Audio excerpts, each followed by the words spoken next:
1% dunyoda ayollar borlar bizga javob beradi. Men ko'rdim shunaqalarni. Faqat bizga uchramaydi. Ularsan kim uchraydi?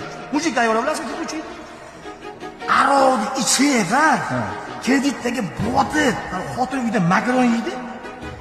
Choyxona, sauna. Ani shashliklarni yeb, piyozlarni yeb, og'zi sasib, ishtoniga siyib qo'yadigan darajada erkaklar bor, ularni xotinlari ana stoyka pasmilib turadilar. Ularni xotinlari ham vafodor chiqadi. Endi men taniganlarim shunaqada.